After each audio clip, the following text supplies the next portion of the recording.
My name is Ava Morgan. I'm 34. And 3 months ago, I paid for a $95,000 family legacy display, one that included 112 names, 5 generations, 2 dogs, and somehow, not mine. It wasn't a mistake. It wasn't a typo. I was intentionally left off at a live-streamed family event in front of 500 guests. My name didn't glitch out of a database. It was deleted by the people I called family. My sister Erica designed the whole thing. She's the successful one, the face of a supposedly inclusive skincare brand. She's the kind of person who says things like chosen family matters on stage, then erases her real sister off a wall celebrating heritage.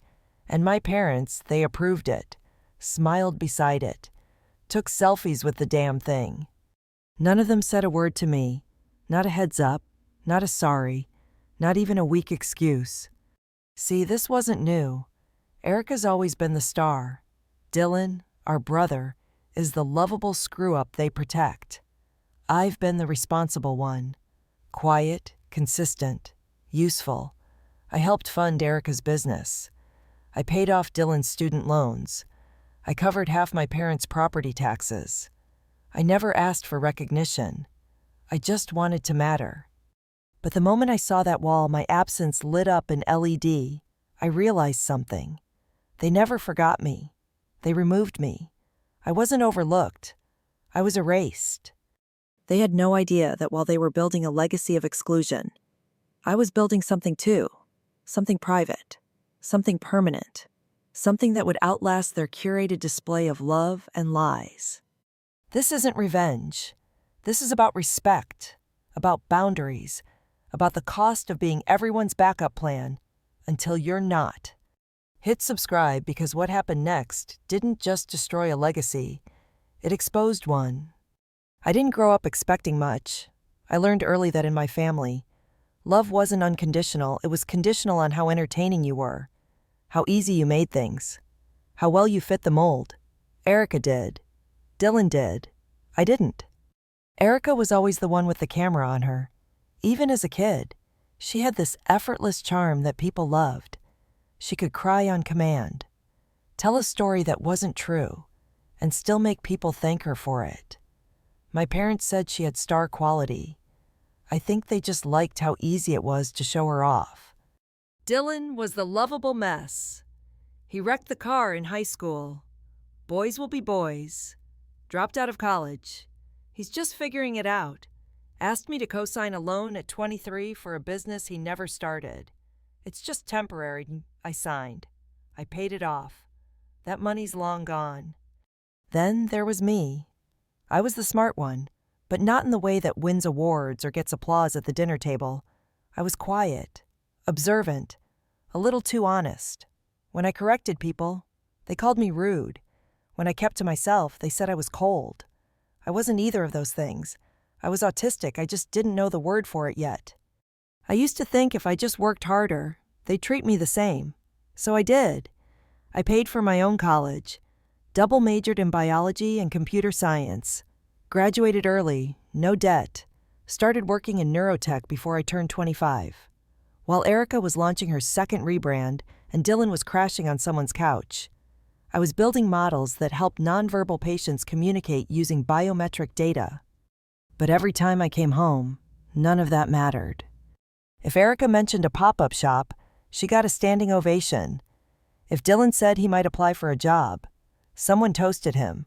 I once shared a peer-reviewed study I'd contributed to, and my dad literally changed the subject to ask who wanted dessert. That same night, I washed the dishes alone while Erica took selfies in front of the family values sign above the fireplace. It didn't matter how much I contributed. I wasn't their success story. I was their utility. I covered Dylan's back rent 6 times. I helped Erica draft her first investor pitch deck for free. I paid $14,000 toward our parents' medical bills when their insurance lapsed, and they didn't want to deal with the paperwork. When Dylan lost his job during the pandemic, I sent him a prepaid debit card every month for a year. Not once did anyone say thank you. Not really. Instead, I got lines like, "You're so responsible. Ava, You're doing well, you can handle it. Erica's under a lot of pressure. Dylan's just going through a phase. Every time I spoke up, it backfired. Once, I asked why I wasn't included in the family photo Erica used on her website. My mom said it was just about aesthetics. Another time, I brought up how I'd contributed more financially than anyone else to Dad's 60th birthday party. Erica replied, "Why do you always make everything about money?" Because money was the only time they acknowledged I existed. That's why, though, when the idea for the legacy wall came up, I didn't argue. Erica sent a group message. "Hey fam, we're doing something big. Ava, can you cover a third of the cost? You're the one who actually has money." No request, no offer to collaborate, just an expectation. And like always, I said yes. $31.667 wired to an account I didn't control.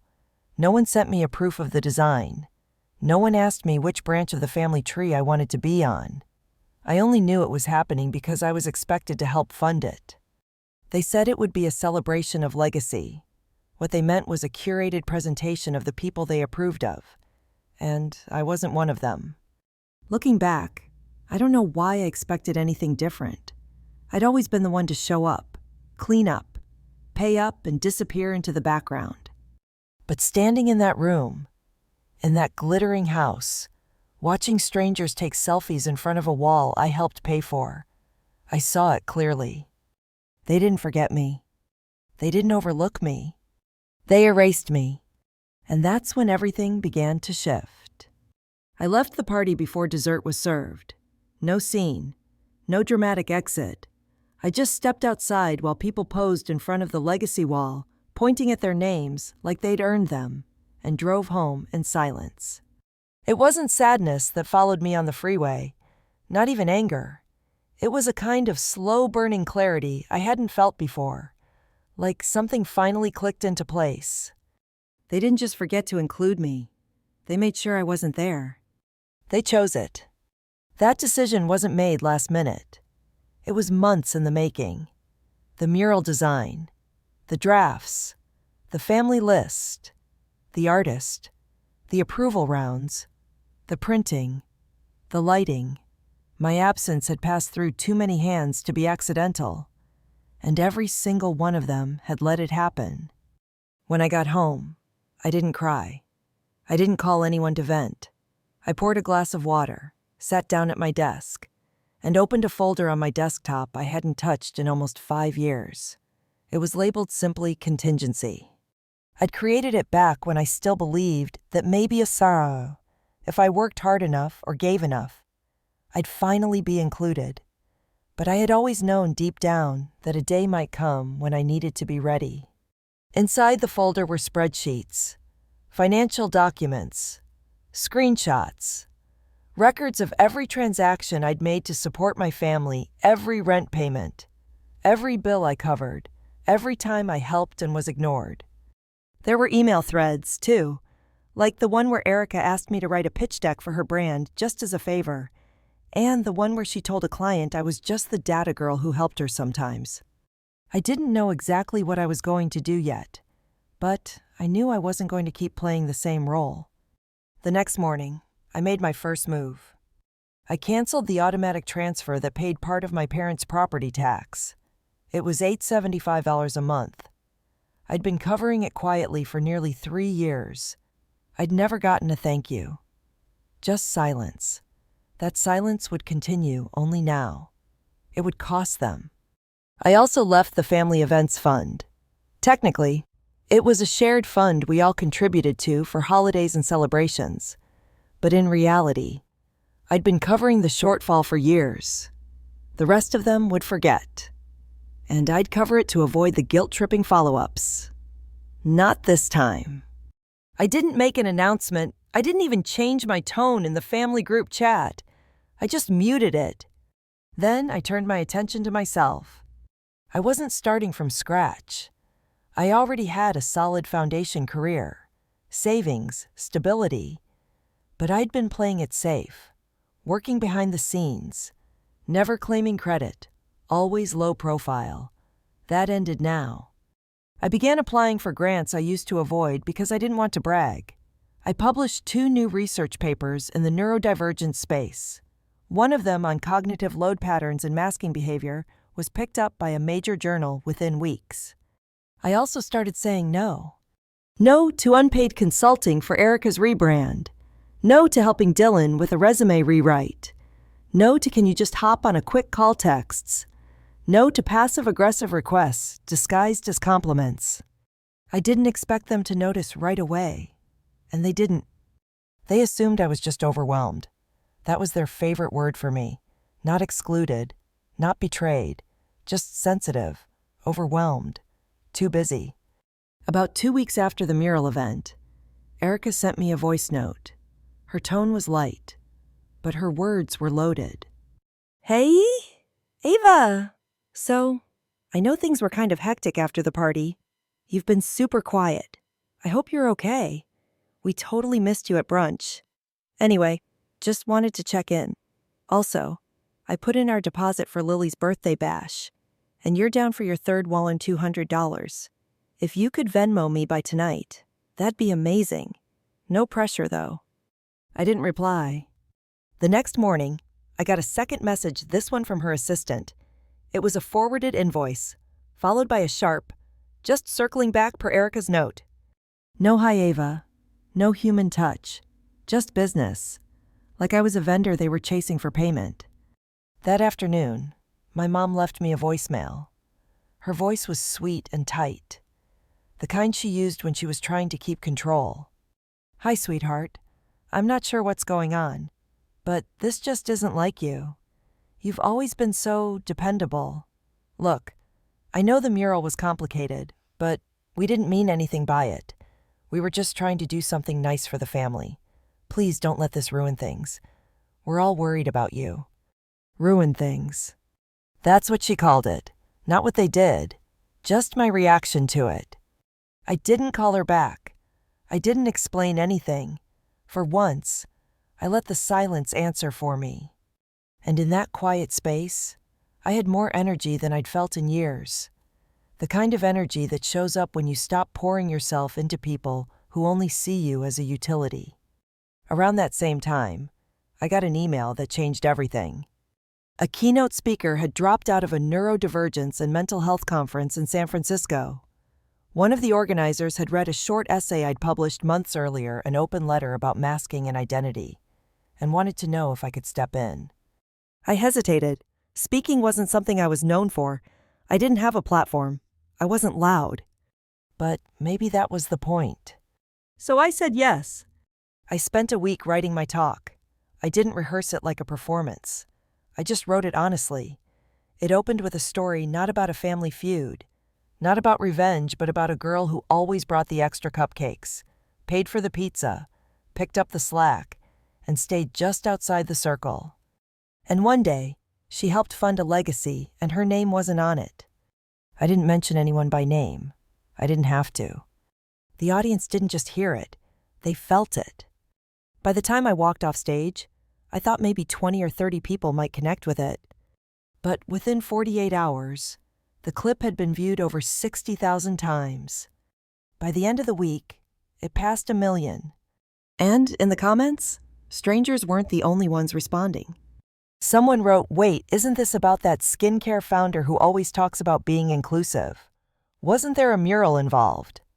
Another added, "I remember the photos. Didn't her sister help fund that wall?" I hadn't outed anyone, but the internet didn't need much help. And that was when everything started to unravel. After the TED Women clip went viral, everything started shifting quietly at first. Then, all at once, at around 3 million views, I got a message from the event's media coordinator. "You might want to check your inbox," she said. BuzzFeed, NPR, even Forbes are asking for interviews. I declined most of them. I wasn't trying to become a spokesperson. I hadn't set out to expose anyone, but the story had hit a nerve. People weren't just reacting, they were seeing themselves in it. There were thousands of comments. "This is my mom. My older sister did this to me. I helped raise my siblings. They act like I'm disposable. I funded my dad's retirement. I didn't even get invited to his birthday. Some were short, some were pages long, but they all said the same thing. I thought I was the only one. Meanwhile, my family was still acting like none of it existed. 2 weeks after the clip passed 10 million views, I got a group text. Erica had exciting news. Her brand was partnering with a major luxury retailer for an in-store campaign. She attached a photo of the campaign banner, her face, smiling beneath the words, "Every voice matters." I almost laughed.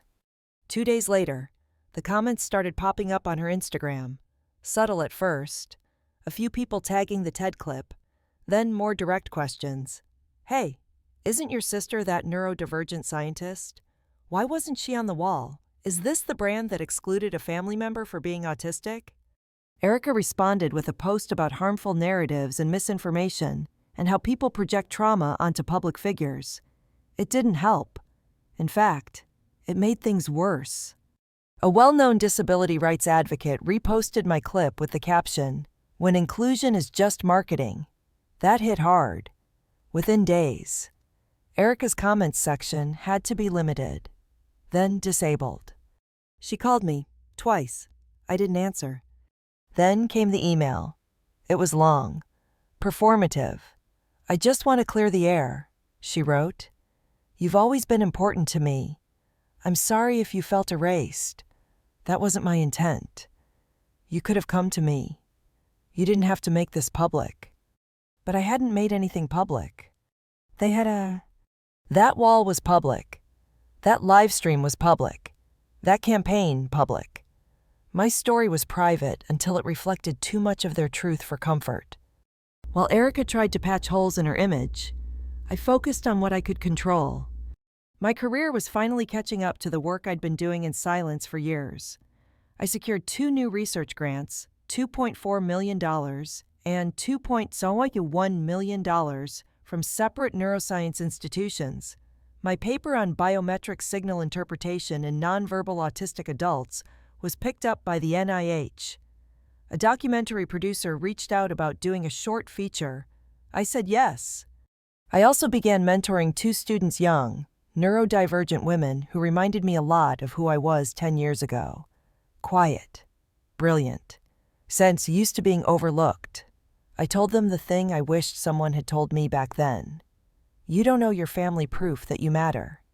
Every night, I read a few of the messages people sent me. Most were supportive.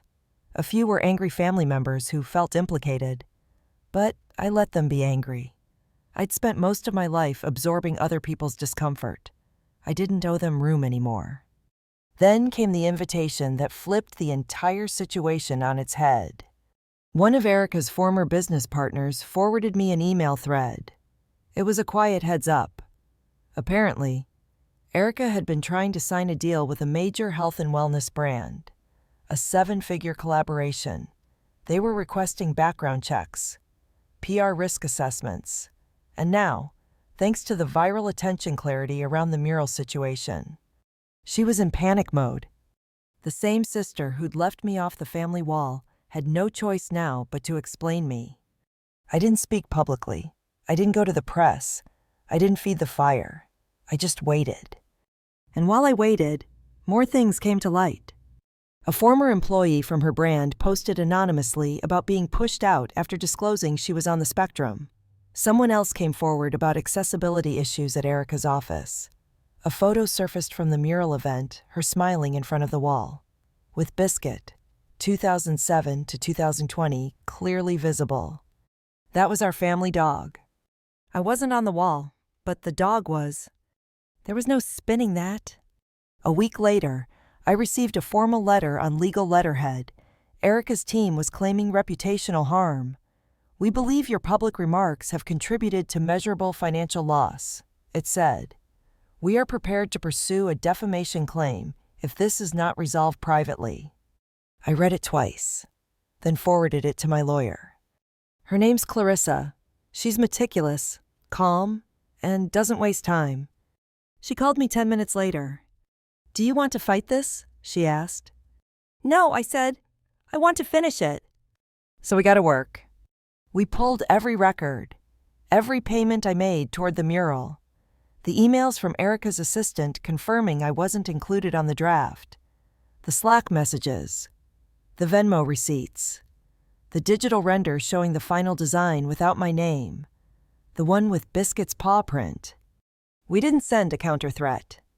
We filed a formal defense and included an affidavit stating I had never publicly named my sister or her company, nor disclosed any private documents.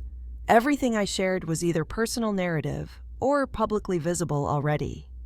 Within 72 hours, her team quietly dropped the legal threat. But the consequences didn't stop. The brand partnership fell through. The retailer put the campaign on pause. 3 of her investors backed out. A podcast episode she'd recorded on emotional labor and inclusion was pulled from Spotify after people flooded the comments.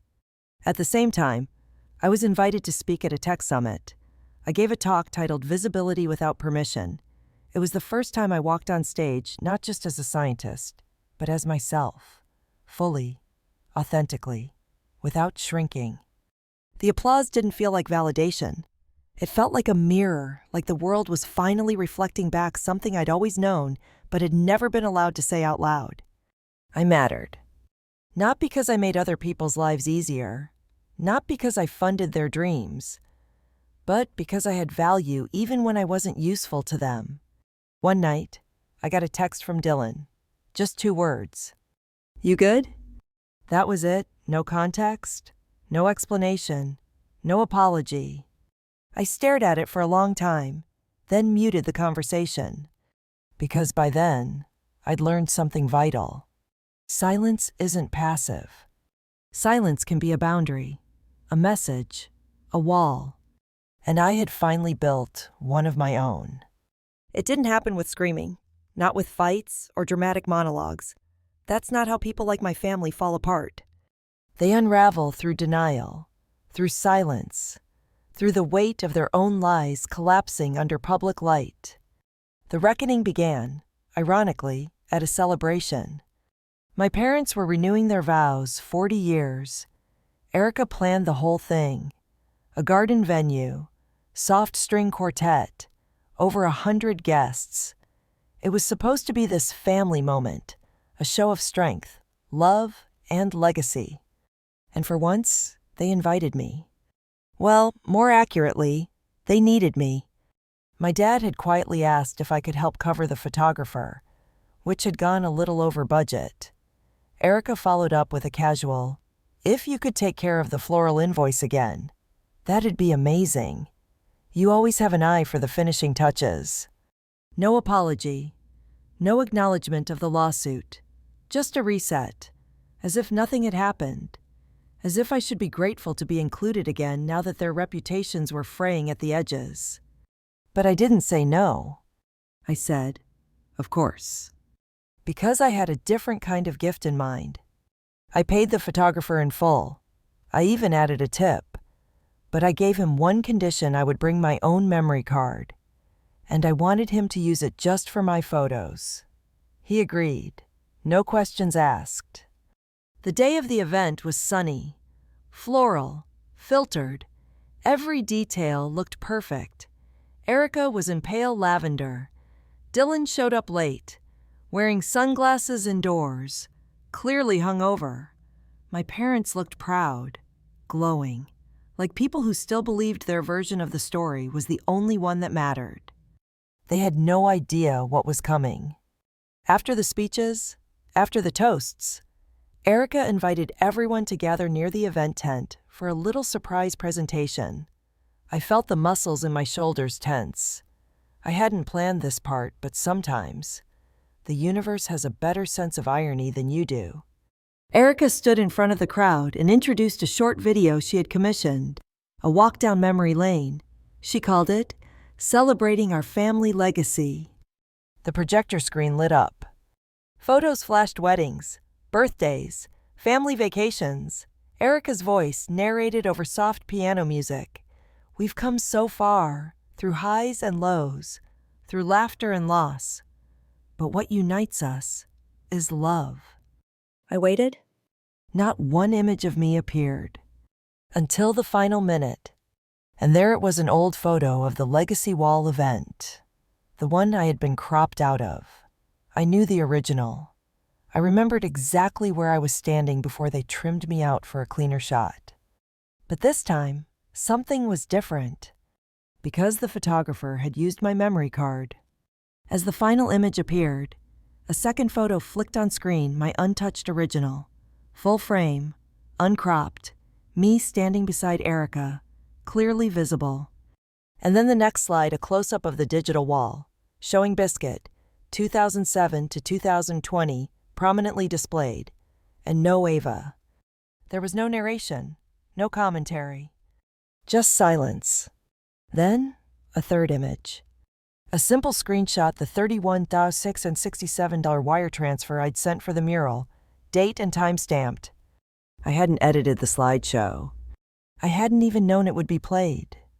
But I had uploaded my memory card the night before, just in case. People started whispering. The air shifted. Small gasps. Side glances. I didn't move. I didn't explain. I just let it hang there. When the lights came up, Erica's face was pale. My dad turned toward me, confusion and panic flickering behind his smile. My mom opened her mouth, then closed it again. And then came the question from someone in the back, a friend of the family. I think her name was Meredith. Wait, why wasn't Ava on the wall? Erica tried to respond. It was just symbolic. The design didn't include everyone. But you included the dog, Meredith said. That was the moment everything cracked. The rest of the night unraveled fast. Guests avoided eye contact. Someone left early. The florist, who had followed my story online, asked quietly if I was okay. I nodded. My parents cornered me as people started to leave. Ava, what was that? You're trying to embarrass us. No, I said. You did that part yourselves. My dad shook his head. We never meant to exclude you. But you did, I replied. And when I tried to talk about it, you said I was overreacting. My mom grabbed my arm. Why are you doing this? Why now? Because you only want me back when the optics get bad, I said, not when it actually mattered. Erica stormed over then, furious. You knew this would humiliate me. No, I said calmly. I knew the truth would. She tried to argue, to spin, to deflect. But it was already too late. 3 guests recorded the slideshow and uploaded it within hours. It spread across TikTok, Instagram, even Reddit. The sister they erased became a trending phrase. People dissected every image, every payment detail. And then the sponsors started pulling out. Erica's brand was already fragile. Investors nervous, public opinion swaying. But now there was evidence. Visual proof. A paper trail. She tried damage control, issued a press statement blaming a disgruntled relative and accusing me of manipulation. But no one bought it. Because I hadn't spoken. I didn't give interviews. I didn't post reactions. I just let her words echo against the facts. The final blow came 3 weeks later. Erica's primary investor, a foundation that prided itself on ethical leadership, dropped her, publicly. They cited conflicts of values and recent revelations about internal practices. Her brand collapsed within days. Her podcast was pulled from streaming platforms. Her accounts lost over 150,000 followers. An exposé dropped, revealing multiple stories from former employees, microaggressions, unpaid overtime, performative inclusivity, and me. I kept building. I quietly launched a research institute dedicated to inclusive neurotech design. I called it the Visibility Project. It's funded by the same company Erica had tried to partner with years ago, before they passed on her and chose me instead. My parents haven't spoken to me since the vow renewal. Dylan sent one more text. Erica's not doing great, just so you know. I left it on read, because for the first time in my life, I wasn't the fixer. I wasn't the one swooping in to patch the holes. They had built their version of a legacy, and I had dismantled it with nothing but the truth. 6 months later, my world is quiet. Not the empty kind of quiet, the free kind. The kind that lives in the space you used to fill with apology. The kind that hums when you're not checking your phone, hoping someone remembered your existence. I live in Portland now, in a small 2-story house on a tree-lined street. I grow tomatoes in raised beds. I bike more. I spend long hours in my lab without interruption. And for the first time, my success feels like mine, not something I have to dim down or hand over to someone else, so they can wear it louder. I still don't speak to Erica. I don't think she knows where I live, and I'm okay with that. The last I heard, she moved her brand to a smaller warehouse space after the investors pulled out. She tried rebranding again, new colors, new messaging, but the buzz never returned. She went from panelist to punchline in less than a year. Most people forgot her name. The few who didn't now mention it with an asterisk. Dylan sent one more text in April. Mom asked about you. I didn't know what to say. I didn't answer, because there's nothing left to say. It took me years to realize that some people don't forget you. They remember exactly who you are. They just don't care. Until you're useful. Until you're profitable. Until your silence becomes inconvenient. But I'm not silent anymore. That TED clip, it's been archived by several universities. A professor told me she uses it to teach narrative ethics. Someone else shared that their daughter watched it and started writing again for the first time in 3 years. The institute I launched, the Visibility Project, is fully funded now. We've onboarded 5 new researchers and just secured our first commercial partnership. I've been invited to speak on 3 continents. I bring my students with me when I can. I make sure they're seen. I say their names. I never crop them out of the photos. Sometimes I reread the email Erica sent, the one accusing me of trying to ruin her life. It doesn't make me angry anymore. It just makes me tired. Tired that she still doesn't get it. I never wanted to destroy her. I wanted to be seen. But when your presence threatens someone else's illusion, they will do everything to erase you until they can't anymore. A few months ago, my fiancé Eli asked me something I hadn't considered. Would you ever go back, he said, to a family gathering if they apologized? I thought about it longer than I expected. Not because I miss them, but because for so long, I would have said yes without hesitation. I would have jumped at the chance to be welcomed again, to sit at that table and believe I finally mattered. But now, no, I told him, not even if they meant it. He nodded. He didn't push. Eli comes from a different kind of family, messy in normal ways. Annoying group chats, too many texts, birthday arguments about who forgot the cake. But there's love there. No one gets erased. His mom calls me her other daughter. His dad saves newspaper clippings about my research. When I gave a guest lecture at a university near their home, they drove 3 hours just to sit in the back row and take blurry photos. At first, I didn't know how to accept that kind of love. I kept waiting for the switch to flip, for the moment they'd realize I wasn't worth the attention. But it never came. Because love that isn't transactional doesn't keep receipts. And now, I have that. A chosen family, a quiet house, a name that can't be deleted. Some days, I still think about the wall, the way it lit up so proudly, hiding its erasure in polished stone and LED. I think about how proud they looked, how invisible I felt. But I don't live in that room anymore. I live here, in a life I built myself, one brick at a time, out of boundaries, and data, and truth no one could twist. I'm not interested in revenge stories.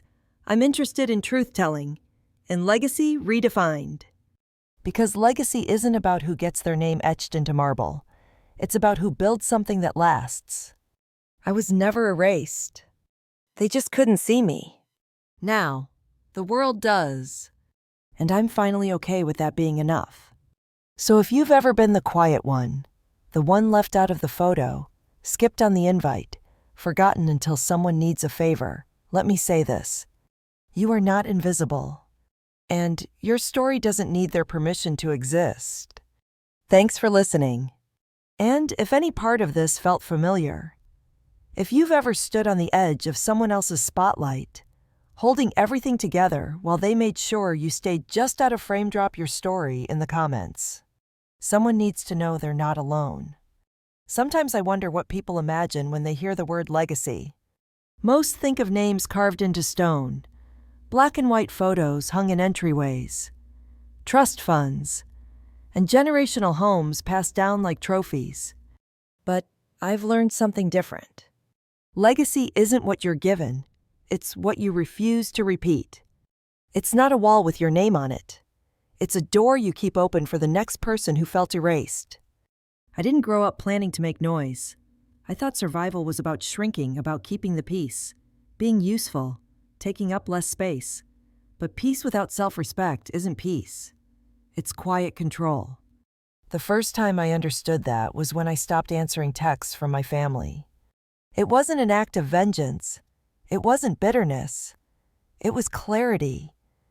It was the first time I stopped filtering myself for their comfort. And from that silence, everything started to grow. What no one teaches you about choosing yourself is that the grief doesn't disappear. It just becomes quieter, less chaotic. It changes shape. Grieving the family you never truly had is a process. Some days, you're fine. Others, you scroll past a holiday post or see a mother hugging her grown daughter at the airport, and it stings. But the grief passes quicker now. It doesn't stick, because my life is no longer built around the hope they'll show up differently. They won't. And I'm done waiting. If you're watching this, and you've spent years wondering, maybe I'm too sensitive, maybe I'm hard to love, maybe I'm the problem, let me say this gently, but clearly, no! You were just surrounded by people who benefited from your silence. And when you finally spoke, even quietly, they called it drama, or betrayal, or revenge. Because they were never invested in truth, only in comfort. The truth is, I was never invisible. I was inconvenient. I saw things they wanted hidden. I remembered the details they hoped everyone forgot. I said the hard thing out loud. I didn't laugh at the jokes that made me the punchline. And when I walked away, they didn't miss me. They missed what I did for them. That clarity, that's what set me free. Now, when people come into my life, I watch how they handle the word no, because that's what reveals who's here for love and who's here for control. I'm in a better place now, not because the pain disappeared, but because I'm no longer begging people to hold space for it. I hold it myself. I have learned how to be proud of quiet things that don't come with applause, like paying my bills on time, turning down an invitation that doesn't feel safe, ending a phone call when the tone shifts, saying, "That hurt me," without explaining why. Those are victories too. And more than anything, I've learned to stop measuring my worth and how much I can endure. Some people build legacy through companies, or children, or plaques on walls. I'm building mine through truth. Through every student who sees themselves in my story, every woman who walks out of a family gathering early, without guilt, every person who hears this and thinks, I'm not broken, I'm just done being small. That's my legacy. Not a name on a wall, but a trail that shows others they don't have to stay invisible to keep the peace. And if that's all I ever leave behind, if that's all anyone remembers, that'll be enough.